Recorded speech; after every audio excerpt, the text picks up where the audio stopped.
नमस्कार। आप क्षमा करिएगा, मैं अपनी बात हिंदी में कहूँगा। मित्रों, मैं जब आया और अनुराग भाई से और मिस्टर कपूर से पूछा कि ये कार्यक्रम कब से चल रहा है, तो उन्होंने कहा कि सुबह 9 बजे से। और फिर मुझसे कहा कि आपको भाषण भी देना है। मेरे एक मित्र हैं, साइकोलॉजी के प्रोफेसर हैं। एक बार उन्होंने मुझसे कहा कि क्या आपने कभी सोचा कि एक पीरियड कॉलेज के अंदर 45 मिनट का क्यों होता है? प्रश्न ऐसा था कि मैं कभी सोचा भी नहीं था। और बोले सारी दुनिया के अंदर 45 मिनट का ही एक पीरियड होता है। तो मैंने कहा हाँ, ये बात भी सही है, सारी दुनिया में ये 45 मिनट का होता है, ऐसा क्यों होता है?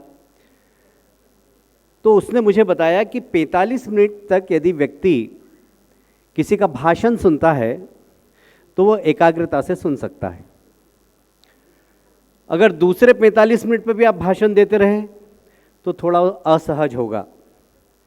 और अगर तीसरे 45 मिनट पे भी आप भाषण देते रहे तो यदि भद्र समाज के लोग होंगे तो ठीक है, और कहीं पढ़े लिखे लोग नहीं है तो जो हाथ में उठा के आए वो मार देंगे।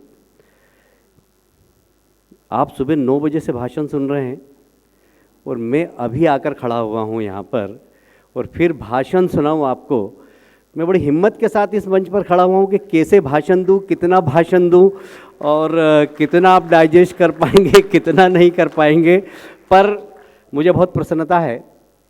आज सुबह जब मैंने टीवी खोला और प्रधानमंत्री जी भाषण दे रहे थे,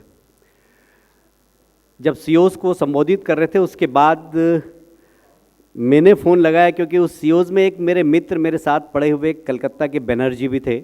मैंने उनको फ़ोन लगाया कि कैसा रहा प्रधानमंत्री जी का भाषण और क्या सारे सीओज की प्रतिक्रिया है। तो उन्होंने कहा लगभग मोर देन 60% सीओज वो थे जो पिछली बार जब प्रधानमंत्री जी आए थे तब भी थे और आज भी हैं।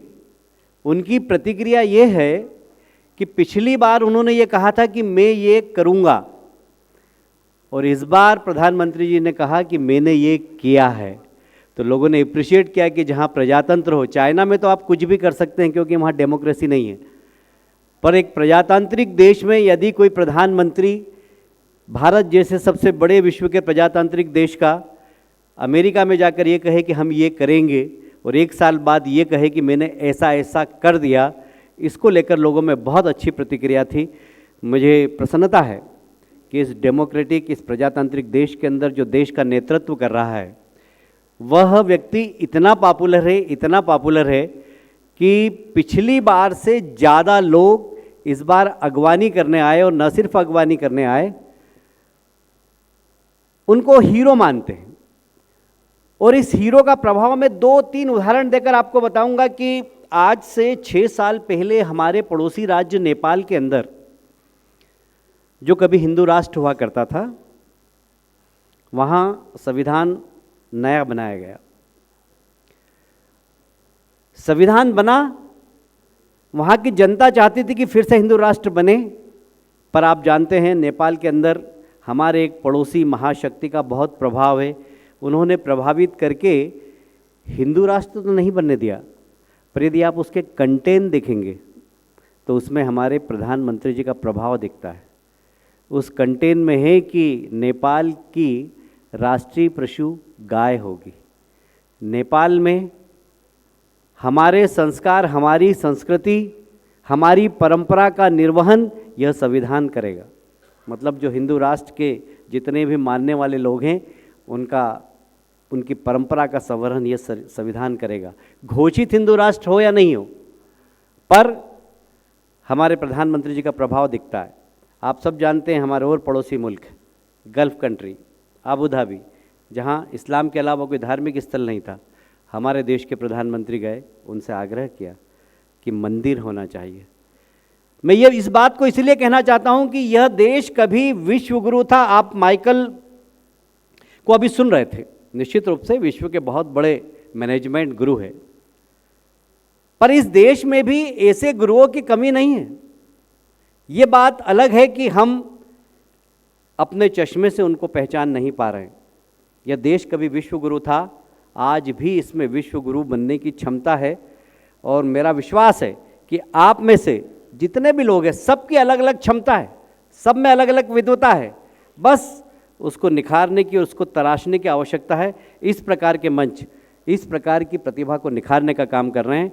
मैं इस अवसर पर कपूर जी, आपको और आपकी पूरी टीम को बधाई देता हूं। और मैं अपनी बात सिर्फ इसी बात को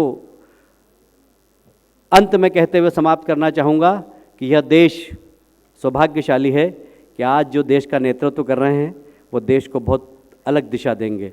हम सब उनकी आशा और विश्वास, उनकी संकल्प शक्ति, उनकी जो इच्छा शक्ति है, उसके प्रति अगर कुछ समय इंतज़ार करेंगे तो आज 1 साल की सरकार में संतोष है, हमें संतुष्टि भी होगी, ये मेरा विश्वास है। ये संतोष का सफ़र है जो प्रधानमंत्री जी को संतुष्टि की तरफ ले जाएगा इस देश की जनता के। इतना ही कहते हुए मैं अपनी बात को समाप्त करता हूँ। बहुत बहुत धन्यवाद। भारत माता की। To come up on the stage.